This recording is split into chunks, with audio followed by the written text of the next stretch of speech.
पर आए हुए सभी किसान भाई बहनों को मेरा क्रांतिकारी सलाम।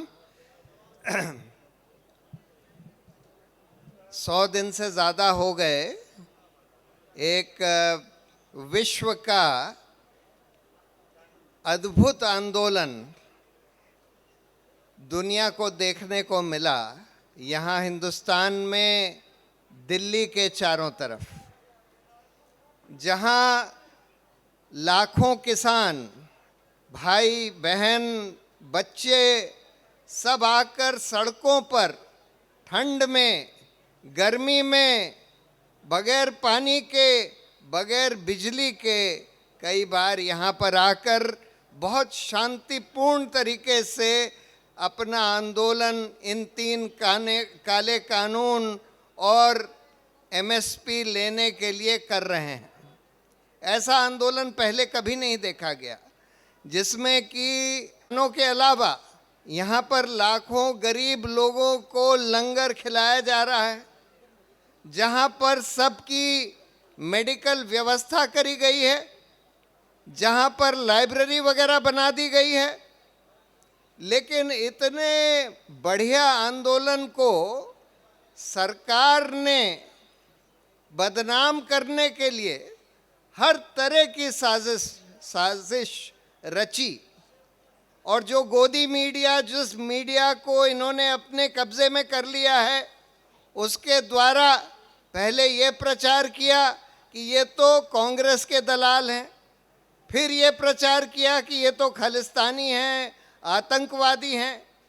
जब ये सारा इनका प्रोपेगेंडा नहीं चला तो एक और षड्यंत्र रचा कि 26 जनवरी को जब ट्रैक्टर रैली किसानों की तरफ से, तो सरकार ने अपनी पुलिस के द्वारा जानबूझ के कुछ लोगों को अपने जो अग्रीड रूट था उसके बाहर भेज दिया। पुलिस ने जानबूझ के उनको बाहर भेजा, रिंग रोड पर लाल किले के सामने, और उनको लाल किले में घुसने दिया कुछ लोगों को। और फिर ये प्रोपेगेंडा किया गया सरकार की तरफ से कि देखिए ये तो बिल्कुल अनुशासनहीन लोग हैं, ये बड़े दंगई लोग हैं, आतंकवादी हैं वगैरह वगैरह। और ये कानून जो बिल्कुल गैर कानूनी गैर संवैधानिक तरीके से पास कराए गए, क्योंकि इसका कानून संविधान ये कहता है कि कोई भी कानून लाने से कम 1 महीना पहले उस कानून को सार्वजनिक किया जाना चाहिए, जिससे कि आम जनता उस पर अपनी प्रतिक्रिया दे सके। वो नहीं किया गया। फिर इस तरह के इतने अहम कानून जो कि किसानों और किसानी को इतनी गंभीरता से उसके ऊपर असर लाने वाले हैं, बल्कि इस किसानी को कॉरपोरेट घरानों के हाथ में सौंपने वाले हैं, इनका खुली चर्चा पार्लियामेंट्री समिति में होनी चाहिए थी, वहाँ भेजा जाना चाहिए था, वो भी नहीं किया गया। पार्लियामेंट में भी कोई चर्चा नहीं होने दी गई, और राज्यसभा में तो बगैर वोटिंग के बेईमानी से बोल दिया कि हमने पास कर दिया, जबकि राज्यसभा में सरकार का बहुमत भी नहीं था।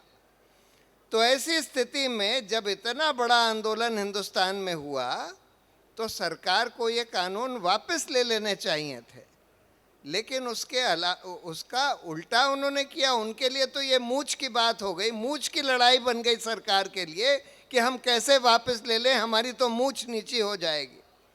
और उल्टा किसानों को बदनाम करने के लिए हर तरह की साजिश रची गई। और उसके बाद फिर पुलिस का, एनआईए का इस्तेमाल करके किसान के युवाओं को, पत्रकारों को जो स्वतंत्र पत्रकार बचे हैं, उनको हर तरह से प्रताड़ित करने के, परेशान करने के अलग अलग तरीके करे गए। किसी के खिलाफ केस चला दिए गए, किसी को रोज़ रोज़ पुलिस या एनआईए बुला के पूछताछ करती थी, किसी को अरेस्ट कर लिया गया, कईयों को अरेस्ट कर लिया गया। यहाँ तक कि एक छोटी छोटी लड़कियाँ, नवदीप कौर, दिशा रवि जैसी लड़कियाँ, जिन्होंने सिर्फ किसान आंदोलन, जो लोग किसान आंदोलन के समर्थन में उतरे थे, उन लोगों को भी गिरफ्तार कर लिया, पुलिस ने अपनी हिरासत में उनको पीट दिया। और इसलिए ये लड़ाई जो है आज सिर्फ, पहली बात तो ये हम लोगों को समझ लेना चाहिए कि ये जो तीनों कानून हैं इसको लाने से सिर्फ किसानों का नुकसान नहीं होगा, बल्कि सारे देश में सब लोगों का, सारे गरीब लोगों का नुकसान होगा। क्योंकि इसके चलते हुए जब पूरी किसानी कुछ कॉरपोरेट घरानों के हाथ में आ जाएगी तो जो कंज्यूमर्स हैं, जिनको ये अनाज खरीदना पड़ता है, उनको महंगे दाम में, होर्डिंग के बाद महंगे दाम में बेचा जाएगा, उसकी शॉर्टेज क्रिएट करके, सबको नुकसान होगा। लेकिन आज तो अब मामला उसके आगे बढ़ गया है। देखिए, हम लोगों की, आप लोगों की ये मांग थी कि 3 काले कानून वापस लो और हमको एमएसपी दो, लेकिन जो सरकार का रवैया देखने को मिला, इससे तो अब ये साफ हो गया है कि जब तक ये सरकार रही तो इस देश में ना तो लोकतंत्र बचेगा, ना ही सभ्यता बचेगी। इन लोगों ने इतना असभ्य बिहेवियर अडॉप्ट किया है कि अगर ये सरकार चलती रही तो इस देश में कुछ नहीं बचेगा। लोगों को धर्म के आधार पर लड़ाने के षड्यंत्र हर समय ये कोशिश करी जा रही है। और ये बहुत बड़ी बात है कि इस किसान आंदोलन ने बिल्कुल ये दिखा दिया कि किसान लोग जो हैं वो हिंदू, मुस्लिम, सिख, ईसाई सब की एकता चाहते हैं। और सब जगह जहाँ जहाँ इन लोगों ने दंगे कराने की कोशिश करी, लोगों को भड़काने की कोशिश करी, वहाँ इस किसान आंदोलन ने बिल्कुल उल्टा काम किया है कि हर धर्म के लोग, हर जाति के लोगों को इकट्ठा करने का काम किया है। और इसलिए जो अब किसान के नेताओं ने तय किया कि अब हम पूरे देश में जाएंगे और ख़ासकर उन राज्यों में जहाँ इलेक्शन, चुनाव हो रहा है, और वहाँ इस सरकार के और भाजपा के खिलाफ हम प्रचार करेंगे और इनको चुनाव में हरवाएंगे। ये बहुत बड़ी बात है, बहुत ज़रूरी बात है।